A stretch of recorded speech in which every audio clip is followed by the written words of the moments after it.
The Book of Esther. Chapter 5.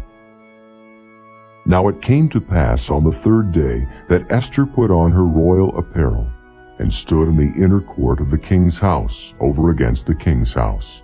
And the king sat upon his royal throne, in the royal house, over against the gate of the house.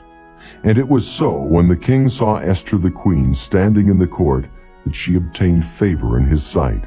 And the king held out to Esther the golden scepter that was in his hand. So Esther drew near, and touched the top of the scepter. Then said the king unto her, What wilt thou, Queen Esther? And what is thy request?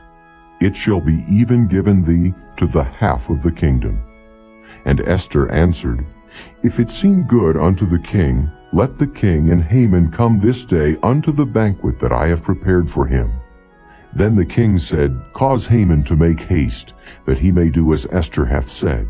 So the king and Haman came to the banquet that Esther had prepared. And the king said unto Esther at the banquet of wine, What is thy petition?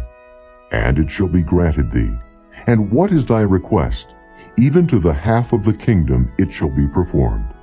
Then answered Esther and said, My petition and my request is, If I have found favor in the sight of the king, and if it please the king to grant my petition and to perform my request, let the king and Haman come to the banquet that I shall prepare for them, and I will do tomorrow as the king hath said.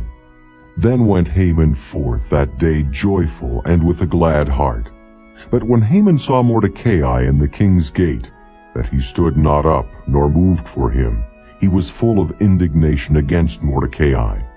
Nevertheless, Haman refrained himself, and when he came home, he sent and called for his friends, and Zeresh his wife. And Haman told them of the glory of his riches, and the multitude of his children, and all the things wherein the king had promoted him, and how he had advanced him above the princes and servants of the king. Haman said moreover, Yea, Esther the queen did let no man come in with the king unto the banquet that she had prepared, but myself. And tomorrow am I invited unto her also with the king. Yet all this availeth me nothing, so long as I see Mordecai the Jew sitting at the king's gate. Then said Zeresh his wife, and all his friends unto him, Let a gallows be made of 50 cubits high, and tomorrow speak thou unto the king, that Mordecai may be hanged thereon. Then go thou in merrily with the king unto the banquet. And the thing pleased Haman, and he caused the gallows to be made. Chapter 6. On that night could not the king sleep, and he commanded to bring the book of records of the Chronicles, and they were read before the king.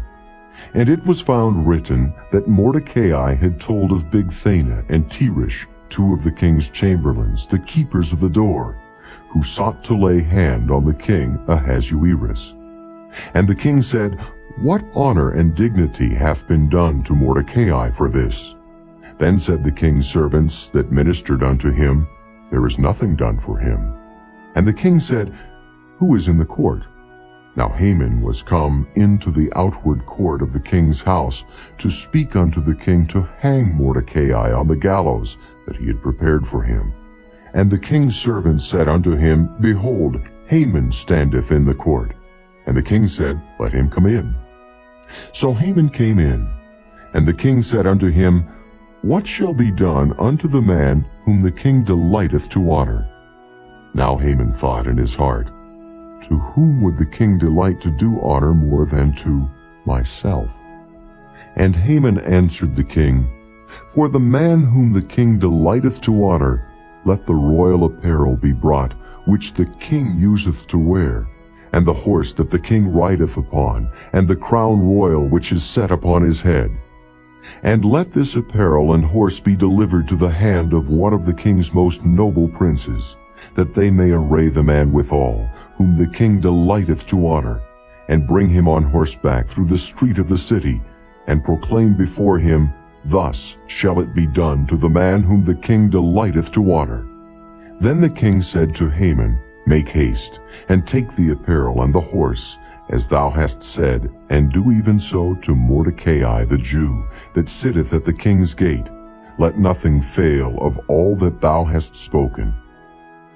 Then took Haman the apparel and the horse, and arrayed Mordecai, and brought him on horseback through the street of the city, and proclaimed before him, Thus shall it be done unto the man whom the king delighteth to honor.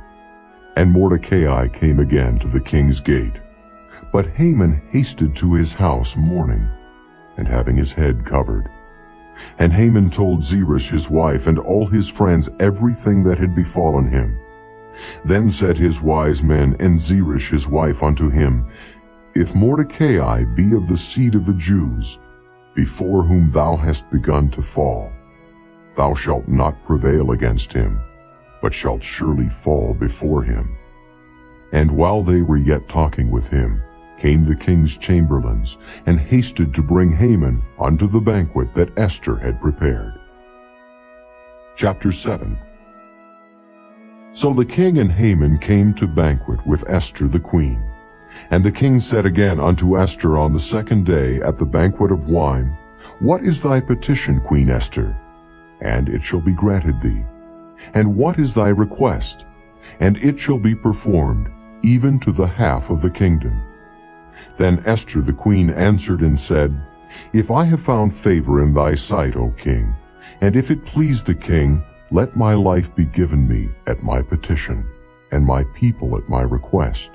For we are sold, I and my people, to be destroyed, to be slain, and to perish.